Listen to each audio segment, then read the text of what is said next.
क्या आपने कभी ये सोचा है कि अल्लाह ने फजर की नमाज ठीक उसी वक्त क्यों रखी जब हमारी नींद सबसे ज्यादा गहरी होती है?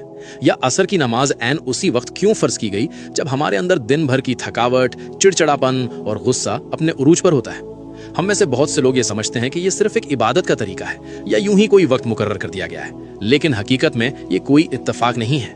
अल्लाह ने 5 वक्त की नमाजें बिल्कुल उन्हीं वक्तों में फर्ज की हैं जहां आपकी रूह और आपका दिमाग सबसे ज्यादा कमजोर होते हैं। दिन की शुरुआत फजर से होती है, दुनिया से मिलने से पहले अल्लाह से मुलाकात।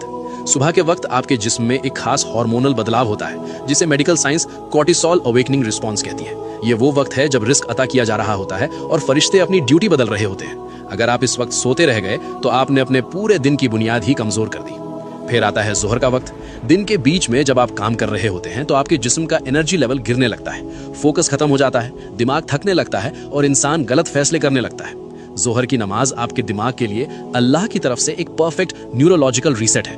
ये आपके दिमागी बोझ को खत्म करके आपकी तवज्जो को दोबारा बैलेंस करती है।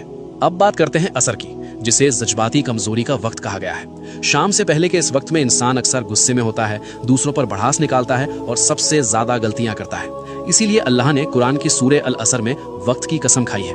असर की नमाज एक हिफाजती रुकावट है जो आपको जज्बाती तौर पर टूटने से बचाती है। इससे पहले कि हम मगरिब और इशा के एक बहुत बड़े राज की तरफ बढ़ें, इस वीडियो को अभी अपने दोस्तों और अजीजों के साथ शेयर जरूर करें ताकि वो भी नमाज की इस खूबसूरत हकीकत को समझ सकें। मगरिब, बदलते हुए लम्हों का वक्त।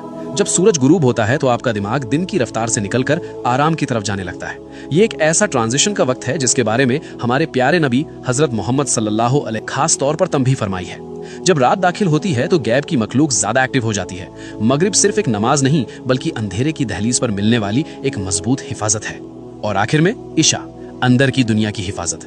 जब अंधेरा छा जाता है तो इंसान के अंदर ओवर थिंकिंग बढ़ने लगती है, दिल पर एक अजीब सा जज्बाती बोझ महसूस होता है। इस्लाम में नींद को एक छोटी मौत कहा गया है जहां आपकी रूह कब्ज की जाती है। इशा की नमाज गैब की दुनिया में दाखिल होने से पहले आपकी आखिरी हिफाजत है।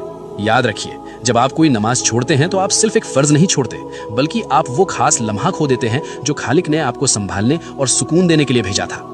या अल्लाह हम सबको और हमारी नस्लों को 5 वक्त की नमाज कायम करने वाला बना दे। कमेंट्स में एक बार दिल से आमीन जरूर लिखें।